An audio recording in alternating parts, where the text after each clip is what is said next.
नमस्कार मित्रांनो, मी करण लोणकर. मित्रांनो, बांधकाम कामगारांना अत्यावश्यक वस्तूंचा सेट पुरवला जातो. याला इसेन्शियल किट असं सुद्धा म्हणतात.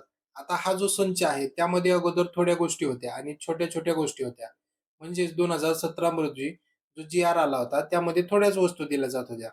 त्या वस्तू कोणत्या आहेत, त्या तुम्हाला बघायला मिळतीलच. परंतु आता या वस्तूंमध्ये बदल करण्यात आलेला आहे. यामध्ये नवीन जी-आर आलेला आहे आणि आता नवीन जी-आर नुसार 10 वस्तू मिळणार आहेत. आणि या 10 वस्तू मोठमोठ्या असणार आहेत. 10 वस्तू कोणकोणत्या आहेत, नक्की काय जी-आर आहे, तो या व्हिडिओमध्ये आपण पाहणार आहोत. तो व्हिडिओ नक्की शेवटपर्यंत पहा. तसेच आमच्या चॅनलवर पहिल्यांदा आला असाल तर चॅनल सबस्क्राईब करून ठेवा. बेल आयकॉनचं बटन प्रेस करा.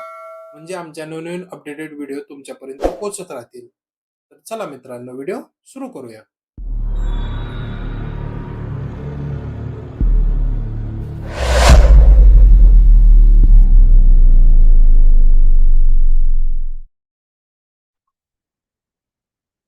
तर मित्रांनो, आता तुम्हाला स्क्रीनवरती दिसत असेल, बांधकाम कामगार योजनेबद्दलचा हा जी-आर आहे. आता या जी-आर मध्ये त्यांनी काय काय सांगितलेलं आहे, आपण ते थोडक्यात पाहणार आहोत. तर इथं पहा, तुम्हाला त्यांनी सांगितलेलं आहे, महाराष्ट्र इमारत व इतर बांधकाम कल्याणकारी मंडळाधिकारी नोंदीत पात्र, म्हणजे जे काही इसेन्शियल किट आहे, कामगारांना लागणार अत्यावश्यक संच इसेन्शियल किट, तर त्याच्या बाबतचा नवीन जी आर शासनाने काढलेला आहे आणि नवीन जी आर मध्ये थोड्याशा सुधारणा केलेल्या आहेत. आता त्या सुधारणा काय काय आहेत ते पाहणार आहोत. आता इथं पाहिलं तुम्ही, तर इथं तुम्हाला दिसेल की तारीख दिनांक 18 जून 2025 चा हा जी आर आहे. आता या जी आर मध्ये त्यांनी नेमकं काय काय सांगितलेलं आहे, थोडस आपण खाली जाऊया. प्रस्तावना जर पाहिली तर प्रस्तावनेमध्ये त्यांनी काय सांगितलेलं आहे, की प्रस्तावनेमध्ये त्यांनी सांगितलेलं आहे, इमारत बांधकाम क्षेत्रात काम करणाऱ्या कामगारांच्या रोजगाराचे व सेवा शर्तींचे नियमन करण्यासाठी तसेच बांधकाम कामगारांनी सुरक्षा आरोग्य त्यांच्याकरिता कल्याणकारी उपाययोजना करण्यासाठी केंद्र शासनाने इमारत व इतर बांधकाम कामगार 1996 अधिनियम लागू केलेला आहे. इमारत व इतर बांधकाम कामगार अधिनियम 1996 मार्फत बांधकाम कामगारांची सुरक्षा, आरोग्य, कल्याणकारी योजना यांची अंमलबजावणी केली जाते. उक्त अधिनियमांच्या अनुषंगाने केंद्र शासनाने इमारत व इतर बांधकाम कामगार केंद्रीय नियमन 1998 पारित केलेले आहे.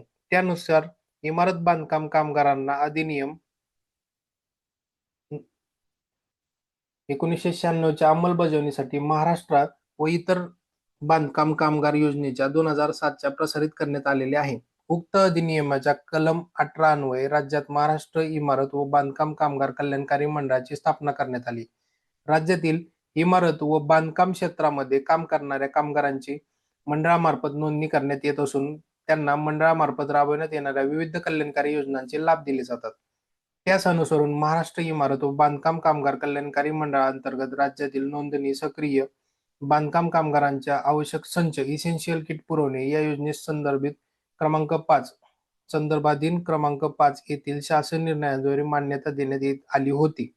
आता त्याच्यामध्ये त्यांनी अजून काय काय सांगितलेलं आहे, की इथं त्यांनी सांगितलेलं आहे, की बाबा कशा पद्धतीचं काय काय इसेन्शियल किट त्यांना दिलं जात होतं.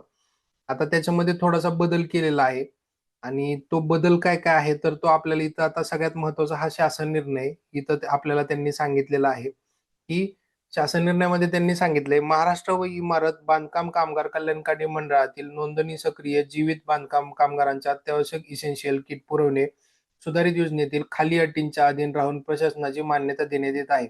आता प्रशासनाची मान्यता कशाला आहे? काय अटी आहेत? आता याच्यामध्ये शर्ती व अटी काय काय दिलेल्या आहेत त्या आपण जाणून घेऊ. त्याच्यामध्ये त्यांनी सांगितलेलं आहे, की मंडळाकडील नोंदीत सक्रिय बांधकाम कामगार योजनेचा लाभ घेण्यासाठी पात्र राहतील. या पात्रताधारक कामगारांनी विहित नमुन्यातील मागणी अर्ज प्रभारी कामगार उपायुक्त, सहाय्यक कामगार आयुक्त, सरकारी कामगार अधिकारी, जिल्हा कामगार सुविधा केंद्र यांच्याकडे भरून दिल्यानंतर त्यांना आवश्यक संच पुरवण्यात येईल. जो काही इसेन्शियल किट आहे तो पुरवण्यात येईल. आता त्यात काय काय आहे? मंडळांतर्गत पात्र बांधकाम कामगारांना पुरवायच्या अत्यावश्यक वस्तूंचा संच खालीलप्रमाणे दिलेला आहे.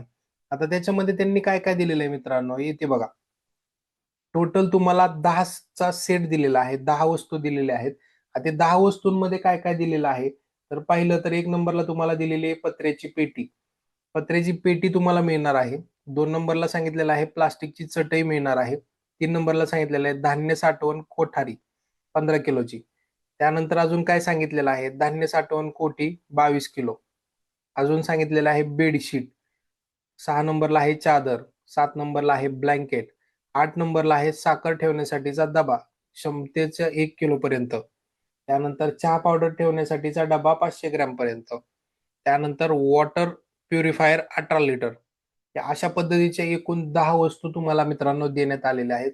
या 10 वस्तू ज्या आहेत, पहिल्या आपल्याला 7 होत्या, आता त्या 10 करण्यात आलेल्या आहेत आणि ज्या गरजेच्या वस्तू आहेत, त्या गरजेच्या वस्तू याच्यामध्ये दिलेल्या आहेत. आता मित्रांनो, हा जो जी आर आहे याच्यामध्ये अजून खाली निर्णय काही गोष्टी दिलेल्या आहेत, ज्या माहितीपूर्ण आहेत किंवा ज्या तुम्हाला वाचायची इच्छा आहे. तर हा जी आर आणि जुना जी आर हे दोन्ही जी आर मी माझ्या व्हिडिओच्या डिस्क्रिप्शन बॉक्समध्ये देतो.